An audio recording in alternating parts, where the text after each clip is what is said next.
Então, bom, pessoal, então acho que a gente trouxe várias ferramentas aí que, de um modo geral, ajudam, né, nesse manejo não farmacológico que deve ser proposto para todos os casos em sofrimento psíquico, né, dentro desse contexto também desse paradigma do sintoma como diagnóstico, né? E no contexto do antidepressivo, né, no sentido da necessidade de uso, da indicação, é importante discutir os benefícios, né, deles, respeitar a decisão do paciente em usar ou não, e a gente vai discutir um pouco quando usar, indicar. De um modo geral, a gente vai indicar, ele estaria prescrito para as depressões moderadas a severas, não tem indicação para depressão leve, né? O ideal é a gente não prescrever na depressão leve.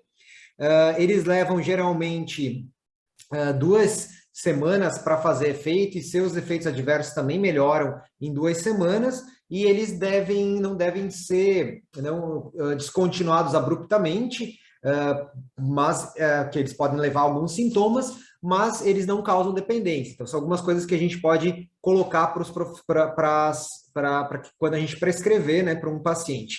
De um modo geral, é importante a gente ter atento que eles podem causar sangramentos gastrointestinais, náusea, desconforto gastrointestinal, disfunção sexual e alguns outros, particularmente com cada classe de inibidores de recaptação de serotonina ou os tricíclicos, né?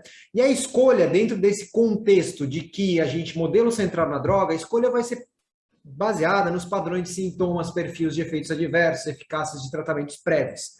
Então, eu vou perguntar se ele já usou, como que foi a experiência dele. Eu vou levar em conta o padrão da droga em si, seja em relação aos seus efeitos que a gente se espera terapêuticos, mas principalmente os efeitos colaterais, e aquele padrão inteiro em relação ao sintoma e ao contexto, eu vou tomar a decisão. Então, assim, não há droga alguma que dentro da mesma classe, ou mesmo entre classes, seja superior à outra, apesar da insistência da indústria, de artigos, de visitas de representantes da indústria farmacêutica, de congressos, de jantares pagos para médicos.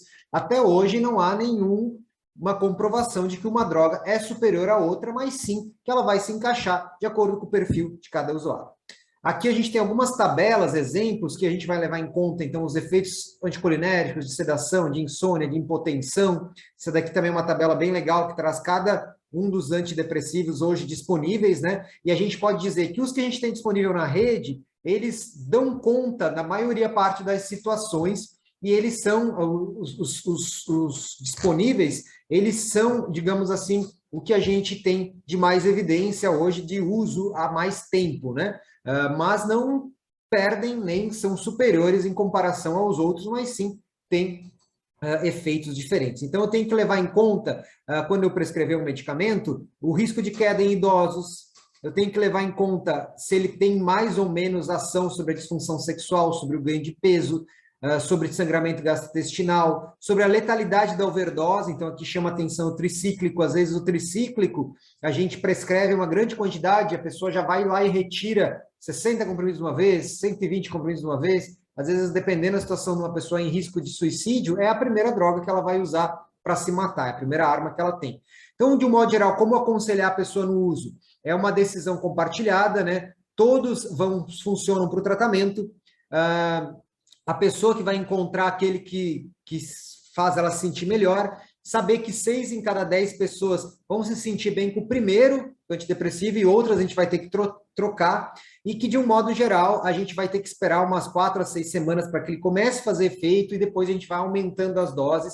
Aqui são vários cards, depois a gente vai disponibilizar para vocês, que trazem também esse processo decisório sobre cada um dos antidepressivos na ajuda da decisão qual usar. Chamar atenção também que, como bons clínicos, a gente tem que usar alguma ferramenta para checar a interação medicamentosa, e dos inibidores de captação de serotonina, as principais são com a erva de São João, muitas vezes usada e prescrita, né? Então a gente tem que ter algum cuidado, porque ele pode precipitar a síndrome serotoninérgica, da mesma forma o tramadol, a oxicodona e os tricíclicos, né, que tem que ser usados com muita cautela em associação.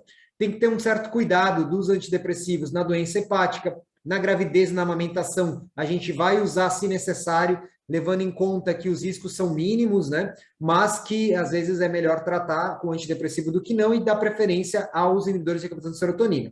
Os tricíclicos vão ter um papel limitado na doença cardiovascular, a gente vai ter que ter um cuidado, e a gente tem que ter um cuidado também em aumento de sangramento, principalmente em idosos. O eletrocardiograma no tricíclico, nas doses usuais que a gente geralmente prescreve, né? Então, também já caiu por terra que para tratar a depressão a dose tem que ser 75 miligramas. Não, numa abordagem centrada na droga, a gente vai ver o efeito, vai ver o contexto, vai ver como ela vai, esse efeito vai se comportar ao longo do tempo, né? Então, as doses podem ser menores de 75, como era um mito que se tinha, né? Da mesma forma, então, em doses baixas de amitriptilina menor que 100 e de nortriptilina menor que 62,5, não há necessidade de fazer eletrocardiograma de base ou de acompanhamento.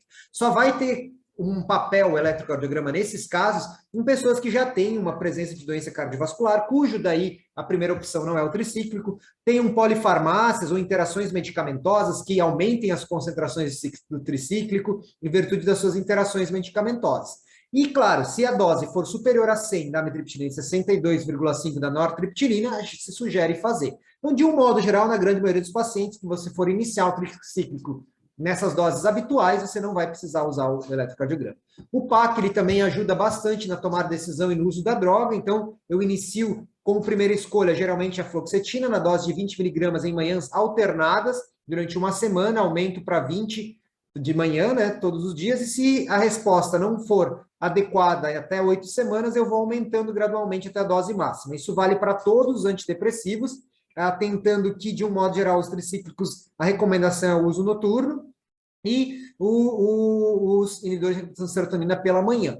A sertralina seria uma segunda opção, se a fluoxetina não tolerada ou não responder, ou também uma segunda opção dentro da avaliação de interação medicamentosa. O tricíclico, ele vai caber como primeira opção, muitas vezes, quando a gente quer um efeito sedativo, uma pessoa com dor crônica, né? A gente vai ter um cuidado no risco de suicídio, na doença cardíaca e nos seus efeitos anticolinéticos. Então, alguns cuidados que a gente tem que ter. Aqui, os principais efeitos colaterais, né? Educar o paciente, então, que demora de 4 a 6 semanas para começar a fazer efeito e que pode ter efeitos adversos iniciais, como agitação e ansiedade, que melhoram em alguns dias, geralmente em 4 semanas. O início, a resposta muito rápida de um antidepressivo, menos de 4 semanas, está muito relacionado, às vezes, a um efeito placebo, então, às vezes, eu não estou frente a uma pessoa que precisasse do medicamento, ou um possível caso aí que a gente tem que estar atento se isso desencadear alterações maníacas ou sintomas de espectro maníaco, como transtorno afetivo bipolar. Então, fique atento a isso. O uso dele vai ser provavelmente por pelo menos 9 meses, ele não causa dependência e não deve parar-se abruptamente. Então, essa é a orientação que a gente tem que dar para o usuário quando a gente vê que ele tem uma boa indicação, o antidepressivo vai ser usado por pelo menos 6 a 9 meses. O tratamento de manutenção desse antidepressivo vai ser indicado para mais de 9 meses naquelas pessoas que já tiveram outros casos de depressão, algumas questões que a gente vai comentar na sequência. Para tratar esses sintomas iniciais do uso do antidepressivo, aí cabe sim o benzodiazepínico. Vocês viram que o benzodiazepínico cabe aqui. Então, por que a gente está entuchando o benzodiazepínico para todo mundo, né? O benzodiazepínico, ele tem um uso pontual na menor dose possível, se necessário, por até 10 dias. E nunca se deve passar mais de 4 semanas do uso do benzodiazepínico. Então, a gente tem uma grande pessoal com potencial de dependência, após 4 semanas desse benzodiazepínico, já com dependência, já com situações que podem levar, inclusive, aumento da mortalidade geral, existem estudos, déficit cognitivo, amnésia anterógrada, aumento de quedas em idosos, déficit de coordenação motora, risco de acidentes. Então, a gente tem que fazer essa decisão compartilhada desde o começo, para que desde o começo seja uma decisão, junto com o paciente, do tempo de prescrição desse benzodiazepínico. Aqui algumas questões que a gente não vai se delongar agora, mas que tratam sobre os efeitos colaterais dos antidepressivos e o que é possível se fazer, né? Então, aqui a gente vai encontrar questões relacionadas como boca seca, a disfunção sexual, que acaba sendo um problema muitas vezes, a insônia em si, a sedação excessiva, né? Pensamentos suicidas, e daí aqui eu chamo a atenção para o adolescente. Antidepressivos para adolescentes com depressão leve, inclusive moderadas, tem poucas evidências, apesar de serem interessantes em alguns casos. Antidepressivos inibidores de captação de serotonina, em especial, devem ser evitados em adolescentes, no sentido de um aumento de risco de pensamentos e ideação suicida. Então, a gente tem que levar em conta isso, e não só para adolescente, como também quando a gente prescrever para um adulto, estar atento a isso, né? Ansiedade, hiponatremia, síndrome serotoninérgica, síndrome da descontinuação. São todos cuidados que a gente tem que ter. Então, a gente vai continuar o antidepressivo por pelo menos 9 a 12 meses. aumentar a dose, se necessário, de acordo com a resposta ao tratamento. Não melhorou, melhora pouca, entre 4 a 6 semanas. Claro que não é só como no modelo centrado na droga, no modelo centrado no sintoma, a gente já discutiu, não é o antidepressivo em si só que vai tratar, a gente talvez tenha que intensificar outras ações, mas estaria indicada a troca ou do outro para outro antidepressivo quando atingir a dose máxima. O interessante é reavaliar o paciente a cada 2 semanas, consultas breves, não precisa ser consultas longas, intercalar médico e enfermeiro, mesmo se não estiver usando antidepressivo, até sintomas melhorarem, depois mensalmente. E daí aqui a gente vai ter um resumão aqui, que a gente já falou, das principais terapias. Então a gente encontra aqui, a que a Fernanda trouxe à tona ali, as diversas terapias, inclusive o próprio segmento usual tem bons efeitos a longo prazo. Por isso, ensinem, escuta nas equipes, como escutar a pessoa. A gente não precisa necessariamente, às vezes, aplicar uma terapia cognitivo-comportamental, uma terapia de resolução de problemas. Mas se a gente tem uma escuta empática, já vai ser bastante interessante. A atividade física tem um efeito interessantíssimo. Por isso, a entrevista motivacional, como encaixar isso na rotina da pessoa seria importante. O uso dos grupos aí de educação física, né? E daí, claro, fitoterápicos, o que tem alguma evidência seria a erva de São João, que tem que ter muito cuidado na interação com os antidepressivos, e na gestação, a gente ter a preferência aí pelos antidepressivos inibidores de captação de serotonina, mas o tricíclico também cabe aí como uma opção, né?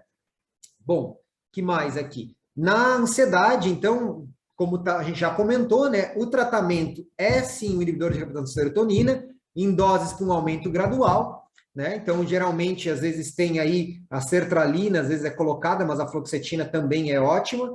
Alguns casos isolados para eventos pontuais, o beta-bloqueador, uma pessoa que não tem asma, não tem DPOC, pode ser uma alternativa para sintoma orgânico, o antidepressivo tricíclico e o benzodiazepínico para até 4 semanas. Isso é importante a gente colocar isso. Algumas terapias alternativas aí que existem, a única evidência que talvez exista ainda é a cava-cava, a valeriana, a passiflora, inclusive tem discussões dentro da psiquiatria de que não usá-las, que tem pouca evidência. Trago aqui um placebo bem interessante, que às vezes ajuda a pessoa, que é o Rescue Remedy, que é um floral bem simples, que pode também ser uma opção aí terapêutica no manejo do nervosismo, né? E os estudos mais recentes trazendo o CBD, que é o canabidiol, derivado da cannabis, como uma alternativa também vem crescendo aí no mercado o uso desse suplemento. Que mais? Aí, de um modo geral, né, para ansiedade, da mesma forma que para transtornos depressivos, a atividade física, as técnicas de relaxamento e yoga, atividades de grupo, por isso que a gente tem que ter um cardápio de ofertas para essas pessoas em sofrimento. Trago aqui, para finalizar a parte de tratamento, a questão, uma frase do McWhinney, um médico de família canadense, que ele coloca: seja qual o tratamento prescrito, as pessoas deprimidas têm um sentimento profundo de necessidade de tranquilização e apoio. Uma pessoa que passa pela depressão pela primeira vez percebe que isso é uma experiência muito perturbadora. Depois de uma vida observando a depressão, apenas alguém que tenha sofrido essa enfermidade pode apreciar a forma completamente arrasadora dessa aflição. E na retirada do medicamento, após 9 a 12 meses, a gente tem um algoritmo no PAC, que é importante a gente usar e saber como usar, onde a gente vai avaliar. Porque se a pessoa já teve episódios depressivos prévios, provavelmente o tratamento dela vai continuar por pelo menos 3 anos. Se ela já teve mais de 3 episódios prévios, é possível que ela use por um bom tempo da vida. Mas é importante discutir para a gente também ter alternativas. E aí entra aquela grande discussão. Será que a gente não cronificou a doença mental? É uma discussão o uso, né? Mas essa seria a indicação. Então, aqui a gente vai avaliar se ela tem alguns sintomas graves, se iniciou na infância, tem tentativa de suicídio, se teve início súbito, tem história familiar de transtorno bipolar, e daí a gente vai manter mais tempo. Se ela não tem, a gente vai decidir aqui em manter entre 9 e 12 meses, de acordo com os sintomas ansiosos presentes. Vai fazer uma retirada gradual, quando necessário, após 9 ou 12 meses, durante 4 semanas, e a gente vai reduzir mais lentamente se tiver alguma abstinência. Quais são os principais erros dessa abordagem? Então, o principal erro, que a gente já falou bastante, né? Rotular e aceitar precocemente depressão e ansiedade sem explorar o contexto. Isso é importantíssimo. A gente está atendendo, a pessoa não sabe por que ela tem, o que aconteceu na vida dela, qual é o contexto de vida, fazer um genograma, manter e renovar continuamente prescrições sem minimamente abordar o sofrimento, deixar de abordar problemas de sofrimento de saúde mental em pessoas com dores crônicas, vagas e mal-estar, indefinido, iniciar antidepressivo sem minimamente aprofundar o contexto, ou não oferecer e não mudar a dose do antidepressivo quando necessário, também é um problema, as pessoas vão se beneficiar e precisam. Não solicitar apoio de outros profissionais, então a gente precisa do apoio de outros profissionais. Não conversar sobre suicídio em casos moderados e graves. O que fazer? Escuta e postura de interesse, habilidade de comunicação e habilidade de comunicação, eu diria que são o pilar grande dessa abordagem. Diferenciar casos graves daqueles que podem esperar com mais calma, questionar risco de suicídio, abordagem familiar, ciclo de vida, ter competência cultural, falar a língua do paciente, né, para explicar sobre isso, sobre o que ele está sofrendo, ou entender o que ele está querendo dizer, como ele se expressa. E a pessoa que deve fazer conclusões, fazer as escolhas e tomar decisões. Não precisa de grandes técnicas terapêuticas para a gente apenas ouvir, concordar e ajudar a refletir. E não tomar decisões pelo paciente. Ah, você tem que se separar, você tem que largar esse emprego, você tem que fazer isso. Isso a gente tem que aprender a não fazer. A gente tem que aprender a refletir com a pessoa, colocar as opções na mesa e ela poder tomar a decisão. Acesso fácil e segmento continuado. A gente viu que o segmento habitual com a equipe já é um tratamento, já é uma ajuda. E acesso facilitado. Se a gente tem acessos difíceis, a gente quer botar todo o paciente com consulta de 40 minutos, vai faltar consulta, o paciente vai acumular meses sem acesso, vai chegar com um monte de queixas. Se a gente dá várias consultas de 20, de 10, de 5, de 15, de 30, ao longo dos dias, ao longo do tempo, a gente consegue conhecer melhor a pessoa, consegue abordar melhor essa pessoa.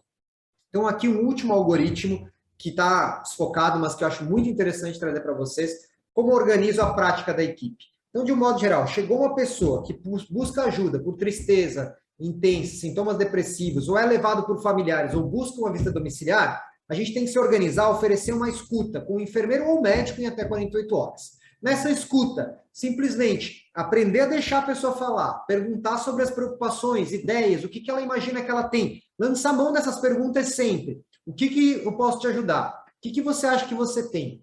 O que você acha que a gente pode fazer para tratar essa condição? Qual a sua expectativa, né? O que isso influencia na sua vida? O que está te preocupando em relação a isso? Já é uma técnica terapêutica que vai abrir um leque de situações que qualquer profissional aí pode lançar a mão e escutar e poder, então, avaliar sinais de alerta, que seriam sintomas depressivos graves, isolamento social, prostração intensa, grande perda de peso, ou sintomas psicóticos, ou tentativa ou plano de suicídio elaborado. Nesses casos, eu estou autorizado e necessito iniciar um antidepressivo, um medicamento, preciso acessar a rede para avaliar a gravidade e preciso acessar a rede de apoio à saúde mental. Se eu não tenho isso, se eu não tenho sintomas graves, se eu não tenho sintomas psicóticos, se eu não tenho tentativa e plano de suicídio, eu posso sim buscar com a pessoa formas autônomas, recursos pessoais para lidar com a crise, retorno em 2 semanas, apresentar as possíveis necessidades terapêuticas da rede, para eu poder ir com calma conhecendo essa pessoa. Então aí é o divisor de águas que nos ajuda a tomar essa decisão do uso do antidepressivo.